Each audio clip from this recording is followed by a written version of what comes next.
Inbound marketing is kind of the new rage, if you will, in marketing and advertising and what a lot of agencies are starting to talk about. And the reason for that is because of the way the online realm is changing. And back in, let's say the 90s, when Yahoo was the major search engine, it was very easy because there wasn't a lot of businesses that had websites and there wasn't a lot of people out there doing it to get in the top 10 of the Yahoo search. All you really had to do is join their directory and boom, there you were.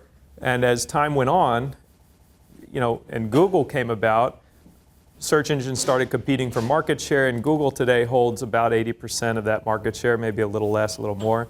Changes every quarter or so. And Google has come up with all sorts of great algorithms, and they update it every year or so to make it harder and harder for you when it's already hard, because now every business has a website and there's so many competitive sets online for what you're doing, that Google changes these rules on you, and you're constantly, no matter what you do to try to get up there, Google will change the rules on you, and then you got to try to figure it out again and do it again.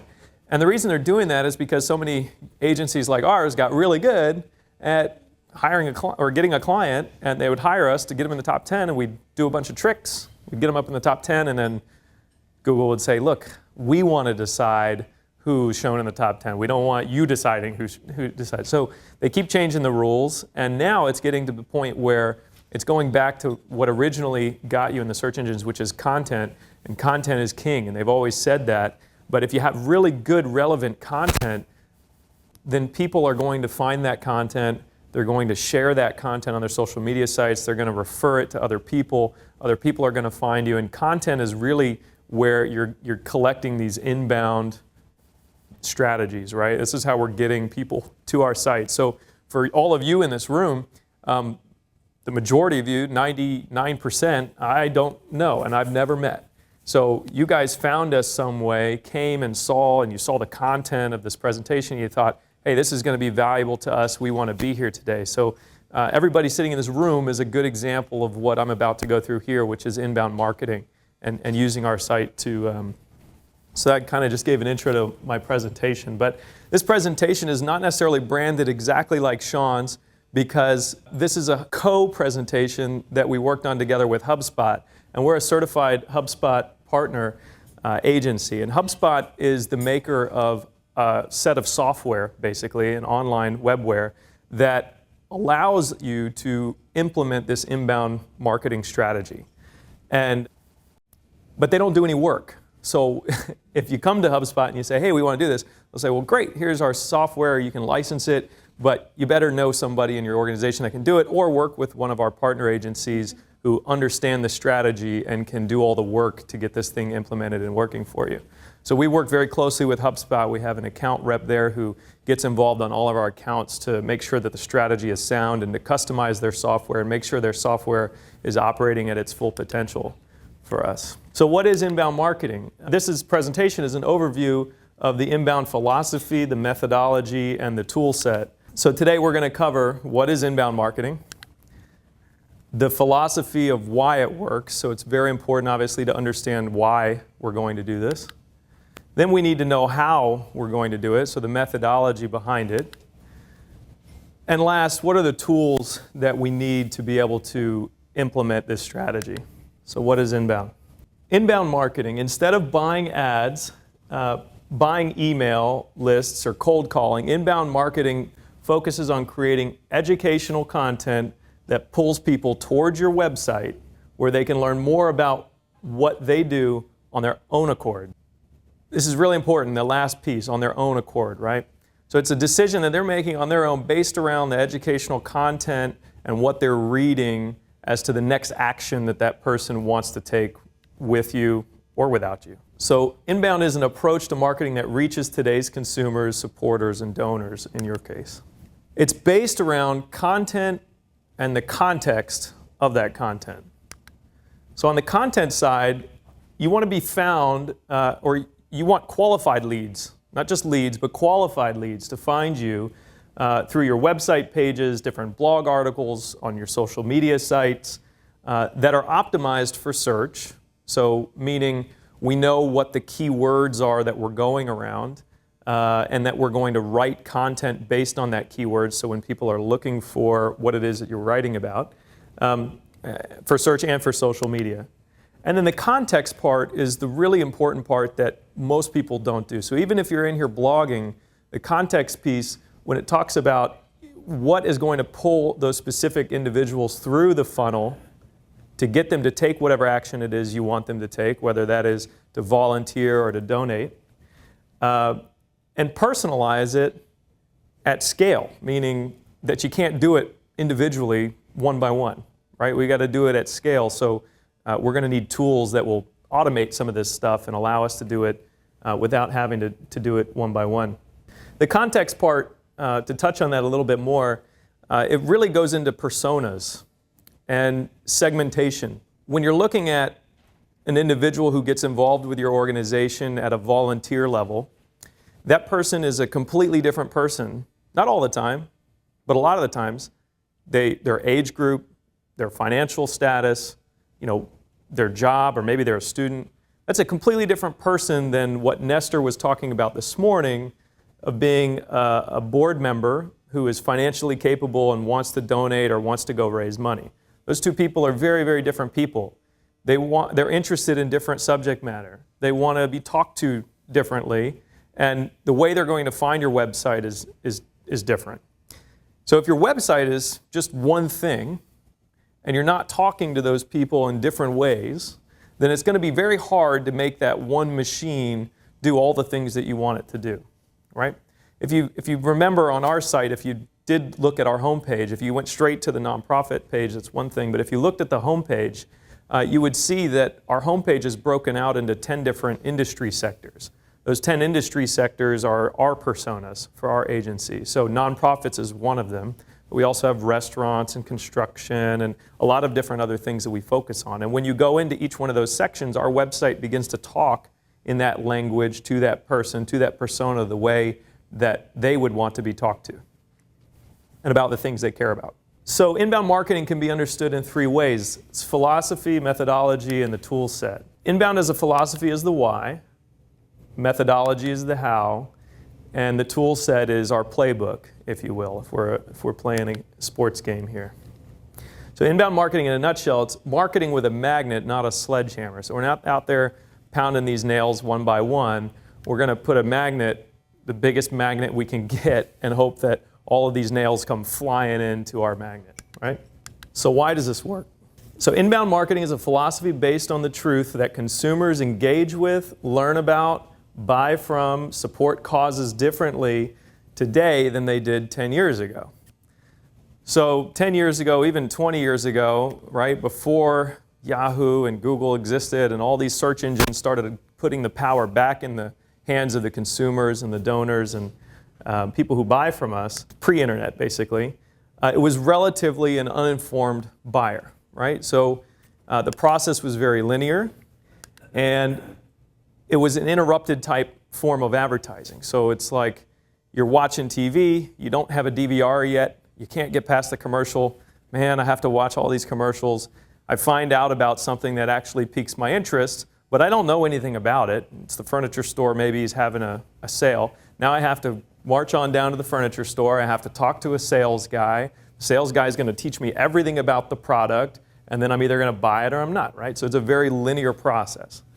So take us to today, where the buyer's well-informed, the journey's very fluid and random, and it starts with Google, right? So many of you, if you go,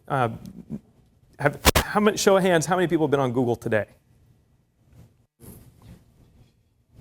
So 1, 2, about 2 of every table. How many people in the room use Google every day? So is there anybody in the room that didn't raise their hand? A couple people? You use another search engine? Okay. So that's the reason you're not using Google, right? So it starts on a search engine. 80-something% start on Google. And it's random, meaning that maybe you're looking at it on your mobile device, and then later you go home and you tell your husband or wife or partner about it, and you then look at it on the computer together.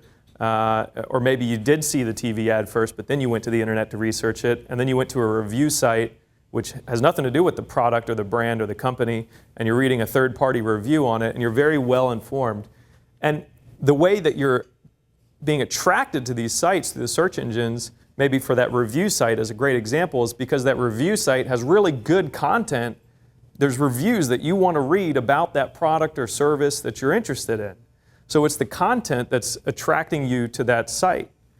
And for marketers, this is a really important thing to understand, is that as you guys are out there doing your searches, I need to have the content available to collect that traffic from those search engines. So there's several major themes of inbound marketing that's permission-based marketing. So let's chat about them for a second. Content creation. You just started on that. So you create targeted content, meaning to those individualized personas, that answer your customer or supporters' basic questions and needs, and you share that content far and wide, right? We want to spread it as much as we possibly can through social channels, through blogs, our website, partner websites if we have it, through traditional media such as print advertising. We even put an ad in the paper for this event. Some of you might have started your journey there and then finished it maybe online and then came here. So content creation. All of the presentations here, that's all content creation. What we're doing in the back room right now, we're recording this. The reason we're recording this is because we're going to then post these videos on our blog. We're going to then post the slides on SlideShare. We're going to then write an article about the event. And so more than just what we're doing here, this content is going to be shared far and wide, and we're going to get nonprofits later that find our content and watch the presentation that didn't ever come to this event, that would eventually find us somehow through this content that we're creating today. So you recognize the people that go through this stage as they interact with your company or cause, and that each stage requires different marketing actions. So this is the life cycle marketing piece, right? What that means is, so you have different personas, but these personas come into, say, your website, or they land on your website at different stages in the game. So sometimes you might just have an idea like, I want to replace all the furniture in my living room. So you think about it and you're like, I wonder what it would look like and what it would cost me if I put together a budget. So you're very early stage in that process. You're not really ready to buy. Later in the process, you know that you need a couch. The dog just tore up the cushion on the couch and you got to replace the couch, and you know exactly what couch because you've been looking at it for a year or so. And now you're just trying to find the best price and the best vendor who's going to get it there with quality, make sure it's right. And so that's a ready-to-buy person. So those two people are very different people. And if your website talks to those two people the same, even though it's the same persona, if your website's talking to those people the same manner, then you might miss out on this person. Your website might be focused on the people who are ready to buy, but doesn't really cater to the person who will buy from you a year from now. And if it's not catering to that process across the board, then you're missing out on everybody beforehand that you could bring into your system and start to warm up. So personalization and context. As you learn more about your leads over time, you can better personalize the message. So let's say that person in the early stage was doing research on our website, early stage of your organization, learning about what it is that you do, but not ready yet to make a donation. But we pull them in and we start to warm them up over time with automated messaging that's tailored and personalized to what they've already looked at. Meaning, if they've read certain articles on your blog that may be about a certain part of your organization, maybe your organization does multiple things. Florida Hospital mentioned earlier, I heard her say that we have different, like cancer, and you have all these different things that you can push a donor in the direction. So if you realize that somebody is reading articles on these things, and the system has identified them as a donor, we're not going to send them an email about cleft lip and palate if they've been reading all about cancer, right? Because that wouldn't do us any good, and we'd probably lose the interest of the person. So personalizing that and automating it based on what they've looked at and knowing what they're interested in and what I'm going to send them next as I move them from that early stage person to, hey, Ruth, you need to go talk to this person, they're ready to donate. So a multi-channel presence. So I talked before about this journey being very fluid, right? So that means it approaches people where they are in the channel that they want to interact with you. Some people prefer to be on their mobile device. Some people like to be on an iPad. Some people have their laptop completely out, opened in front of them. Other people are watching TV nowadays on their computer through Netflix or through their Wii system or their PlayStation or their smart TV. People are consuming media and the internet differently throughout multiple devices. And sometimes they're on multiple devices at once. And sometimes they're on multiple devices at different points during the day. And you need to be able to reach them on all those platforms, because if they want to interact with you on that platform and then they can't, that's a lost opportunity to engage with that person. So integration, so publishing and analytics tools that work together like a well-oiled machine. So I know what I'm talking about sounds like, wow, we've got all these personas. We have all these different stages of the buying cycle, and we have all these different mediums that are out there. And how am I going to manage all of that in one place and pull it all together so that I actually know what's going on with that specific buyer? How have they interacted with us? What have they read? What stage in the buying process or donor process are they at? Where are they at in that? So integration with that. And that's where HubSpot actually comes into play. So HubSpot saw that and said, wow, that's a daunting task. There was no software out there. There was all these other pieces of software that would manage parts of it, but not one that said, hey, we'll handle the whole transaction. We'll pull all of it into one place. So integration. So how does this work then? The inbound philosophy is backed by the methodology that helps brands and causes attract, convert, close, and delight the visitors and leads, and turn customers or donors, volunteers, through a variety of channels such as social media, blogging, search engine optimization, landing pages, forms, and email. The methodology facilitates the journey through the funnel from strangers, people who don't know you, all the way to promoters of your brand, people who want to go out and talk about you or share the content that you're putting out there. And so this is what the methodology looks like. It starts out as a strangers, goes out to advocates. There's 4 main sections in there: attract, connect, engage, and inspire. And what we're doing is trying to move people through that path, right? We want to move them from strangers to actual visitors. Then once they're visitors, we want them to be supporters and say, yeah, this sounds like a great idea. I can back this cause. And then we want them to turn into donors, right? And after they're donors, we want them to be advocates and be proud that they donated and go out there and talk to other people about it and say, I'm so glad I did this. Let me tell you about what I did. I'm excited about it. So how to understand the inbound graphic. Along the top are the 4 actions: attract, connect, engage, and inspire that you have to take to move them through that funnel. And these are kind of the tools to move them through that funnel. So step 1 is attract strangers and turn them into website visitors. Tools that we use to do that are blogging. It's a great place to create content. You can segment your blog. So you can turn your blog into a spot that talks about events that you're having, one that talks about volunteers and the contribution they're making, or stories about your volunteers, one that talks about donors and the contributions they're making, one maybe about board members. So you can start to segment your blog so that you start to stack up articles on those different topics. And the way you separate out your blog should really be in line with the personas that we created earlier. And the types of articles that you're writing should be in line with possibly where those people are in their cycle, right?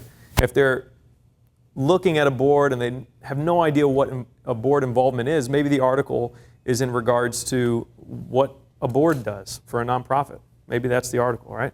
If they're somebody like Nestor who served on a lot of boards, very educated, the article may look very different. He's not going to care about that because he already knows about it, right? He might have his own ideas of how he wants to come in and change the organization, right? So it's a very different persona you're talking to. Social media is another place to attract visitors. Keyword optimization as well, so your articles need to be focused around things that people are searching for. We start here before we write those articles as well. So we'll look into what Google is showing as the global searches around a topic. So if your topic happens to be, I keep picking on shares because I know their organization so well, but if your topic happens to be cleft lip and palate, you can put that into Google and it'll suggest a bunch of keywords that surround that same topic, and you'll be able to see how many people are searching for them, and you'll also be able to see who else is kind of bidding on them on those words or going after those words and how tough the competition is going to be to rank for that. And then you can take those keywords and your persona and the buyer's stage that they're in and start to write articles based around that. And so you'll pop up. And your website pages obviously are the same thing. So blogging works. Who in here is doing a blog right now? Who has a blog for their organization? One person. Seriously, one person in here has a blog. Nobody else has a blog? 2 people. Okay. If you do anything today from this presentation, just go home and start a blog. Start a blog. Write in it. If you can only write in it once a month, write in it once a month. If you can write in it once a week, write in it once a week. One of the things we do at our agency, if you guys are all okay with it, we'll figure it out later somehow, but we'll probably add you to our newsletter list since you signed up. If you don't want to be, let me know. I think more of you have asked to be signed up than would not want to be signed up. So I'm going to assume that you guys want to be signed up. More information like this. We all in the agency, there's 20 or so of us, all take turns writing an article. It doesn't take us very much, right? So if all of us are doing it in the organization on the topics that we know about personally, then we're only writing an article once every 6 weeks or so, each one of us. Yet the blog is getting updated every 2 or 3 days because there's 20 people contributing to that blog. So it's very active. We then have content for our newsletter. We then have content to share on social media sites. We have a way to get that information out. And each individual in the organization only takes once every 6 weeks. So get your board involved. Maybe have them or volunteers. Yeah. How do you start a blog? How do you do that? How do you start a blog? There are some free blogs out there. Blogspot.com is one of them. WordPress.com is another one. You can go and get a blog started. And essentially a blog is like a website. So you either want a website that has a platform for blogging built into it, like a WordPress or a Blogspot, or if you have a website under your domain, you can get those sorts of things built into your website so that it becomes an extension of your website. 55% more website visitors for companies that blog than companies that don't. 97% more inbound links. Links are important for search engine optimization. If you want to be found in search engines, you need those. The other thing that those inbound links do for you, those are other people's websites who said, hey, this is a really good article. And so on their website, they put a link to your article. So if I'm on website A and I click that link and now all of a sudden I'm on your website, right? So you're getting all these inbound links.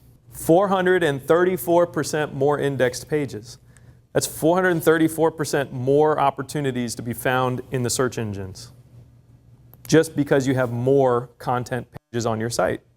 So Google indexes every website page that you have as part of your website.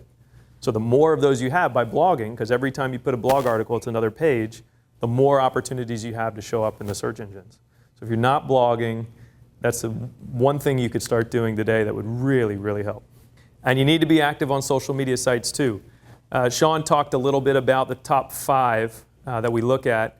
Facebook, LinkedIn, Twitter, Instagram, and Google+. Google+ is really good for search engine optimization because Google likes Google. So if you use Google Tools, Google will give you a little Google love, as we call it. It's not proven, but we see it. If you're active on Google+, we see higher search rankings for people.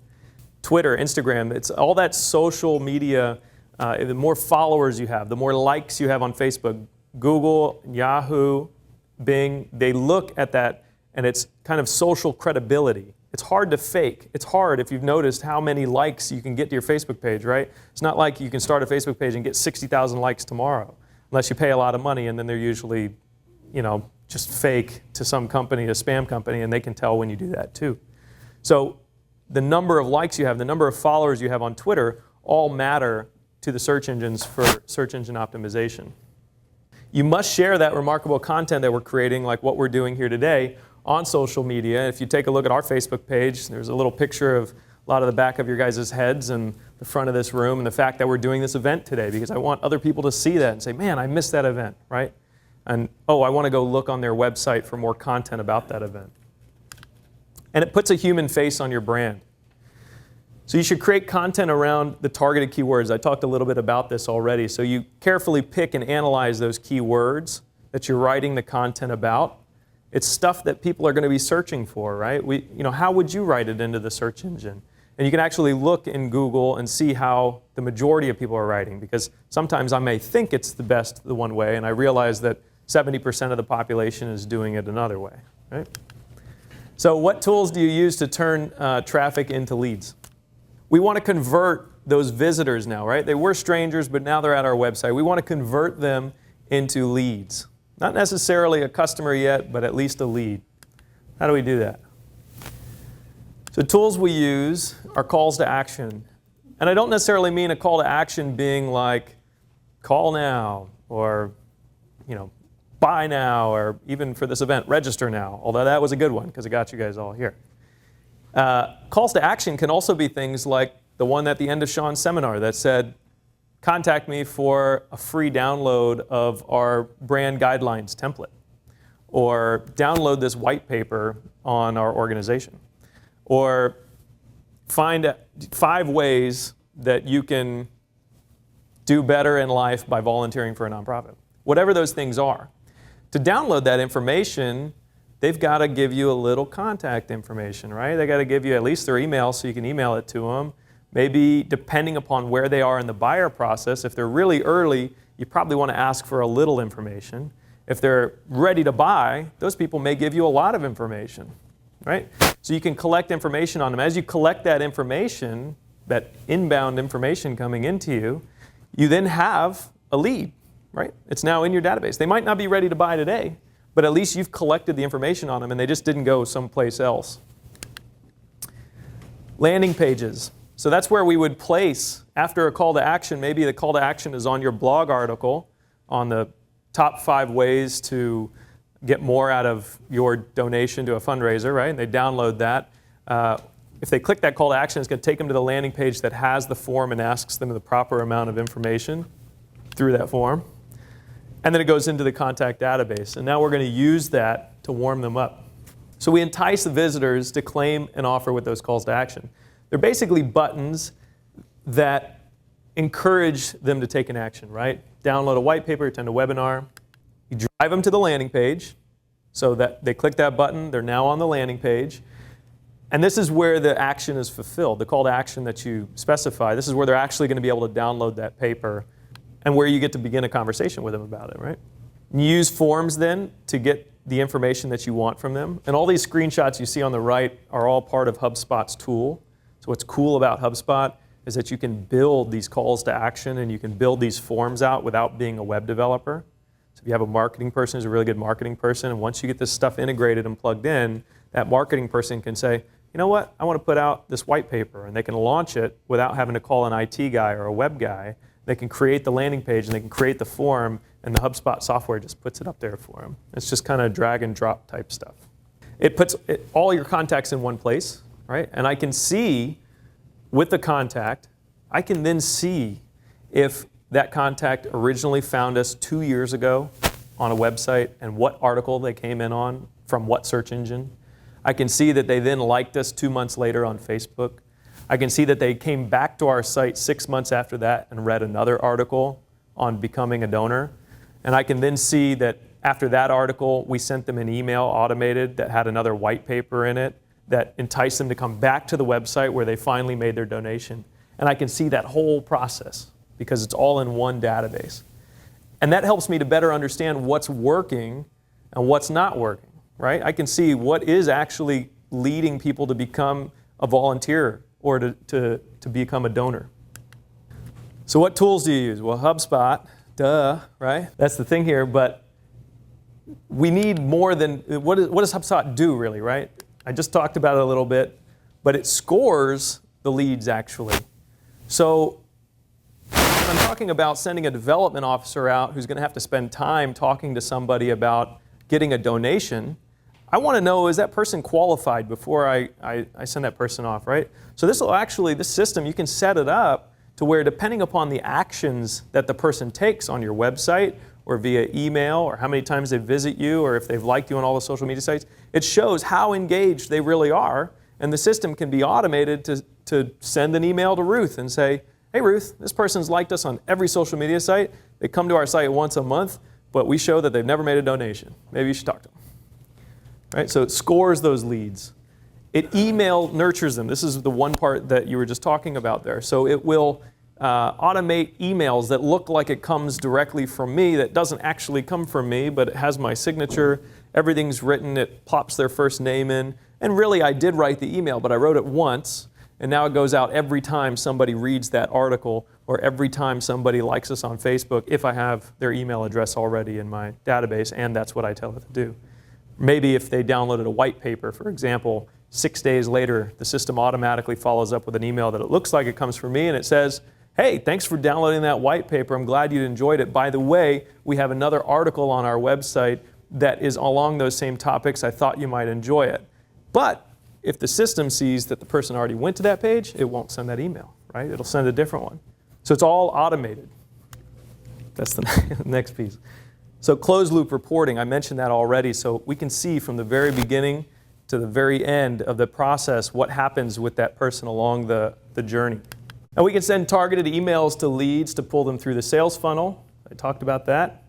We can go beyond the email by using automation. So I just talked about that, how we can look at what they know and what they don't know and maybe suggest things that they might want to see. And that's how you start attracting more donors, volunteers, and supporters with inbound marketing. So thank you, and you can get a free inbound marketing assessment. I wouldn't be doing my job if I didn't put an offer at the end of this thing, right? So you can get a free inbound marketing assessment, and our goal is to move clients away from that interruptive type of marketing, that linear process, and to move them into this sort of thing where we'll look at search engine optimization opportunities, landing page and lead gen forms if you do or do not have them on your site, or how you're using your calls to action, different marketing offers, competitor analysis, and you can email me there or follow me on Twitter. If you have any questions on inbound marketing, feel free to get in touch with me. I will answer them. I'll give you a tour of the HubSpot software. I'll show you how it works. Or you can take advantage of that. I'll show you how it could be applied to your business and even do something more specific that really shows how your nonprofit could benefit from it. So that's it. Thank you very much.